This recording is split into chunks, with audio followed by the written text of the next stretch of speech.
Okay, well, good afternoon, everyone, and welcome to the Leadership Challenge Informational Workshop.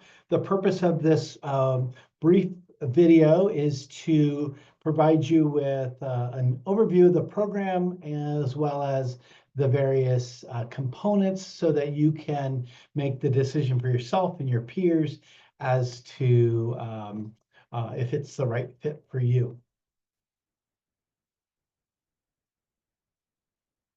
So the agenda that we'll walk through today is a kind of an overview of the training. I'll provide you with a little bit of the background of the training and the details that we think are most relevant for Head Start. We'll also talk about the pre-work tasks because this does have a couple weeks before the training, a very important assessment and exercise series that we want to make sure you're committed to. Of course, the workshop experience, which is it will be detailed, the 2-day in-person experience, and then the follow-up ongoing coaching that we offer to support the action planning. So assisting you in this process at Region 9 will be Melissa, who is our course administrator. So if you sign up for the course, you'll be receiving emails from Melissa, and she'll be guiding you through all of the pre-work in particular and assisting you with any questions that you have getting ready for the course. And then I am the facilitator of the course, and I'll be guiding you through the review of the assessment, as well as looking at the various exercises and practice areas, and then that follow-up coaching as you select. I've been doing this work, well, I've been working with Head Start since 2020, or I'm sorry, 2000, so about 25 years. I've been doing the Leadership Challenge work in particular since 2014.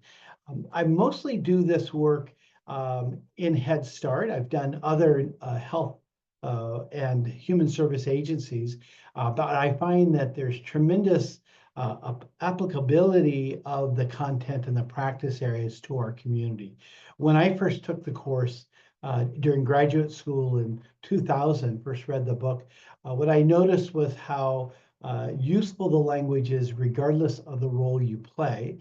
And 25 years later, as I do the workshop, such as I did about 2 weeks ago with Orange County Head Start, what I continue to be reminded is that we are all in a developmental journey in leadership. And so we have different moments in time when receiving data, feedback, encouragement is really helpful as we transition and challenge ourselves to improve. So I hope you'll find, as I do and others in the Head Start community, that this is useful, impactful for your career. I will say up front, and I'll remind you this in the workshop, this is not about Head Start. This is not about performance standards or about the communities we serve. This is about you. This is about strengthening your capacity. This is about aligning your values to your agency goals. So jumping into the training overview, as I said at the front end, it's a 2-person in-person workshop. We have offered virtual, typically about 3 months after the in-person, we'll round into the virtual. So sometime this summer, that might be an option that we'll be offering. Just depends on how the registrations roll. The workshop itself, the 2 days, is a series of discussions, lectures, discussions, reflections, and action planning. So though I'm very present for the guidance and the facilitation, I really call on the attendees of the workshop to bring forward their journey, their experiences, to really test out what's worked for them, where they might feel an inflection point, where they want to increase capacity or increase frequency and help to set their goals. We do work hard in the workshop. It's 2 6-hour days.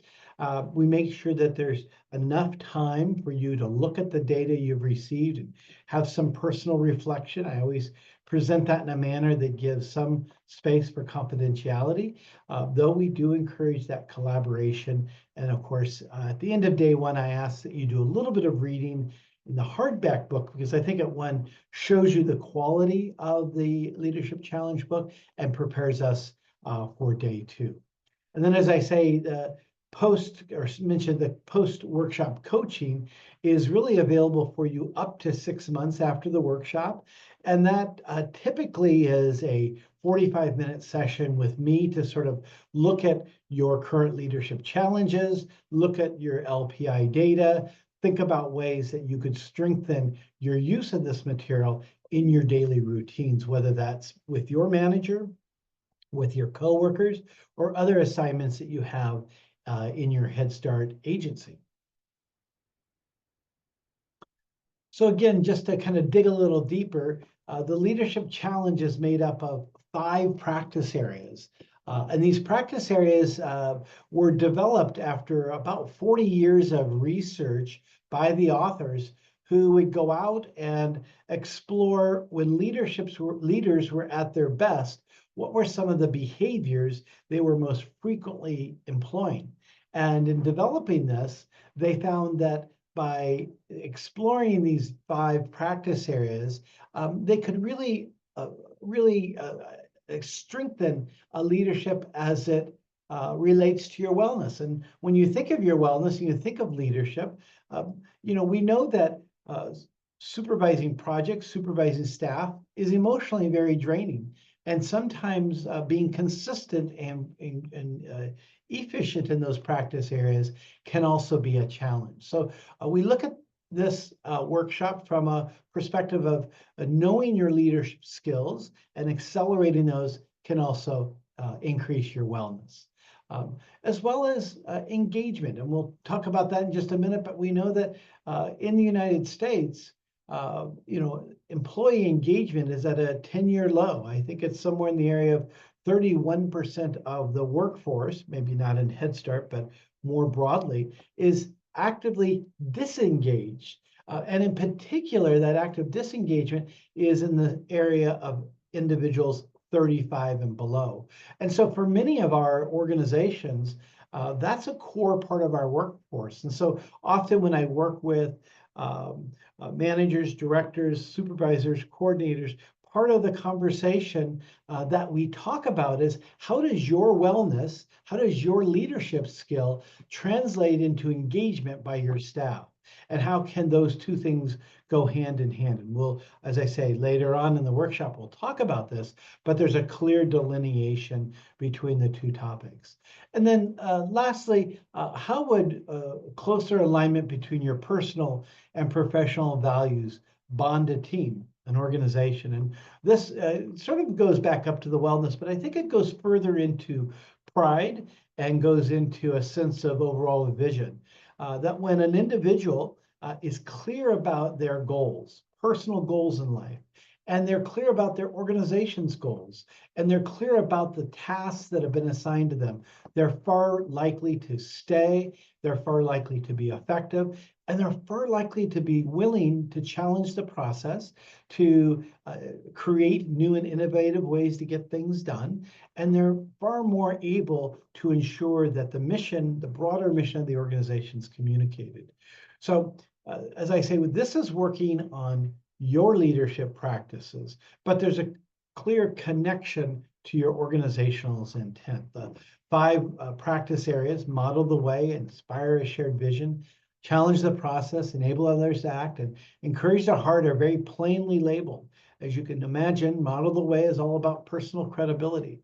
Inspiring a shared vision is about having that big picture in mind, seeing where the organization's going. Challenging the process is about that quality improvement, about creating innovations in your space. Enabling others is the area of strengthening those who work with you, whether that's a volunteer in the classroom or someone in your peer level. And of course, encourage the heart is all about celebrating the goodness of what we accomplish together. Each of these 5 practice areas have been identified as key spaces in which leaders excel. The training materials that we use in this course involve the following items: the LPI, which I'll talk more in depth about in just a minute, the hardback book in terms of the leadership challenge. You see it there in the picture. Value cards that we use for activity exercise, a variety of other workshop materials, and then we have an awards table to kind of call each other out in the exemplary practices that we're sharing. What I love about a public workshop like the one we're doing next is that in that space, you'll hear from other programs. You'll hear about what's working in Orange County or in Northeastern Nevada or in Los Angeles. And that's such a rich experience. Sometimes we do get a little tunnel vision. We live and look within our own agencies. And so it's so healthy for us to step into our community of organizations with similar missions and visions for the world and think about ways in which we can tinker and adjust our efforts. More on the LPI, as I say. In that case, in this specifics, the LPI is this assessment that we have that is over 40 years in research. As you see there, it really is to assess your leadership practices. And so it's not looking at failures or strengths, it's looking at frequencies. And then from there, we determine action plans. So the frequency of your exemplary leadership, very strength-based in that regard. We know that the 5 practice areas are in play and each have 6 behaviors, so 30 items in total. And these items have been developed over time, calibrated across industry, gender, and so forth. What you receive in that is a robust data report for your review and for your action planning. Now, before we go to that data report, I want to say that we really advocate from 8 to 12 observers to give you enough basis of information. Always, hopefully, your manager will be in there. That's key information for you. We love it when your direct reports 2 or more feed you information. We love it when your peers or your coworkers, maybe someone who's in an equal position, 2 or more will feed in information. And then you can also provide this in another. For example, I'm active in a couple community nonprofits. And recently when I did the LPI, I had someone from that other nonprofit board do my LPI because that's a space in which I show up as a leader. So these are, again, mostly focused on your work observers, but it doesn't have to be restricted to that. I've seen individuals who have had spouses, volunteers, pastors, a variety of others weigh in because this is about how you show up. This is about your behaviors. And there's many people who probably know you quite well, and getting that rich, objective view is all about the assessment. And then, of course, lastly, and most important, is your own assessment. So in the process, you begin with your assessment. That's what happens first. And then you identify your observers, hopefully 8 to 12 of them. You enter their emails, you code them as what role do they play in your life, and then out go the assessments to them. It's an automated system, so you don't see the assessments. They don't see that you're reading what they say. All of this is bundled up into the report, and then at the workshop, I provide these reports. And without fail, individuals are really shocked. One, it's richly presented. And 2, for most of us in Head Start, this is a rare moment. We don't get the opportunity to do a 360 evaluation very often. So this is just a real nice opportunity to celebrate your strengths, to identify a few things that you want to improve on, and also, as always, to really take pride in what you've accomplished in life. And so in the assessment in the back end, there are a series of questions that are asked of your observers. And these questions reveal a lot of good data. One example is of all of the practice areas and all of the behaviors, what's one thing you would encourage your leader to do more of? And you see just beautiful comments of I love how she treats us with dignity and respect. I applaud her for taking time to focus on that regularly. And those kind of encouragements come right through the data report. So here's a couple examples of how data will come back to you. First, the practice area data, and you can see, as you see on the screen there, yourself. So there's your number. Your average of all the other numbers. So you can rate yourself to the average or you can jump over, rate yourself to the manager, or rate yourself to your direct reports, your observers, and so forth. So this gives you a nice way to look not only on how you see your practices and how others generally, but then it breaks it down by individuals. So the data is all outlined in the practice areas, allowing you to, or encouraging you to really focus on which of the practice areas you're strongest and which might be a practice area that you want to increase your effort. And of course, you can see just from the sample, there are variations in the data. And that's also very insightful when we think of how we see ourselves and how, for example, this manager too sees this person under enabling others to act. From 43 to 55 is a pretty broad range. And so that's a strong and supportive manager that person might really want to draw into. So that's the kind of data, kind of analysis that we make together in the workshop. Secondarily, and this is a tough slide to see, but we'll send you the deck, but they take all 30 behaviors. And as you can see, the behaviors are listed there across the most frequent, the moderate, and the least frequent. And they range these behaviors. They give you the numbers, self and average. They give you the practice area. And what's interesting to see here is that all of us have frequencies that are high flying, our strengths, and they're great to see. They're great to feel proud about. But we all also have frequent behaviors that are less noticed. Now, sometimes our behaviors aren't noticed because people maybe don't see us as frequently. Other times, we may not be working to that task. So this is the kind of data that you receive back in the workshop for you to say, wow, I'm 5 years, 10 years in this position, or I'm in a new position, or I'm in a position for a long time. How can I get more for myself? What should I focus on? How should I accelerate? How should I accelerate as well? And lastly, as I share, we do the one-on-one coaching.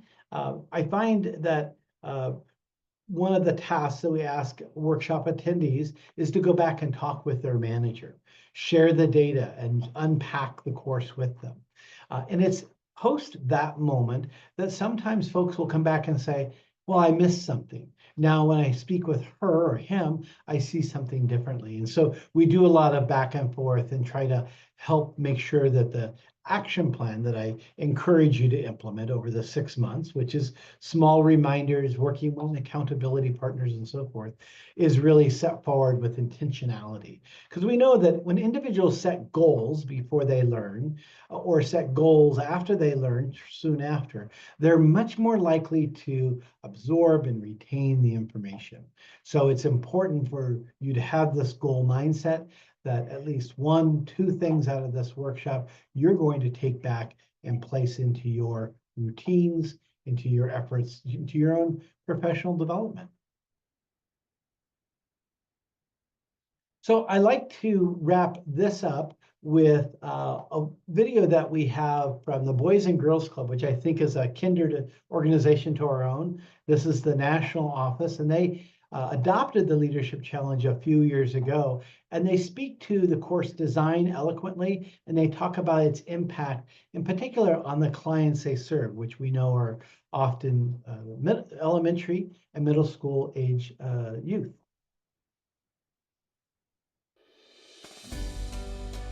And Boys and Girls, primary focuses is providing the next generation of leaders. But in order to do that from a youth perspective, we need to empower and equip our employees and volunteers to demonstrate sound leadership practices.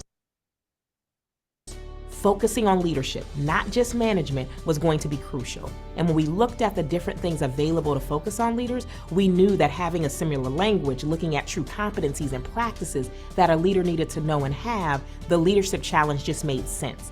The Leadership Challenge has helped us create a culture of leadership, both in local clubs and in our national organization, by giving us the common language to talk about leadership.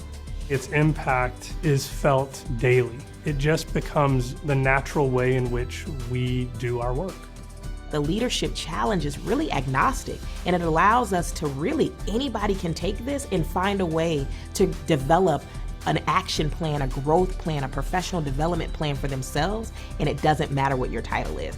What I saw at BGCA especially were more individuals raise themselves up to the occasion to say, oh, I actually never considered the fact that I'm a leader because I don't have 5 or 10 people reporting to me, so I saw myself as a manager, but I didn't see myself as a leader.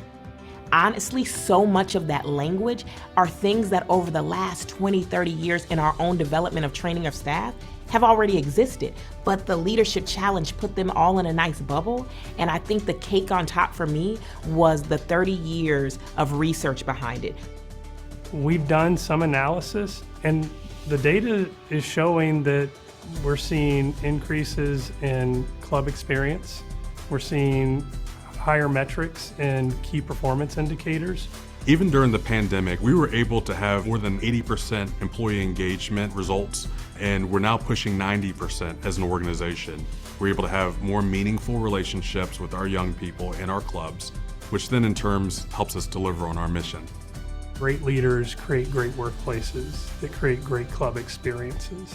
The Leadership Challenge really helped us hone in on building great leaders that we know that could create the workplace environments that young people and employees thrived in.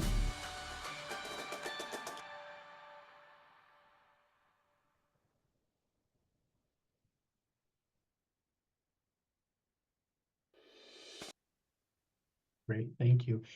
So we're going to end in just a moment and then go to questions, but I want to first thank all of you for joining me, as well as those who have viewed the video, and encourage you to check us out, ask questions, do your own assessment and quizzes to see if this is good for you. And if you do, I promise you a transformational and a joyful time.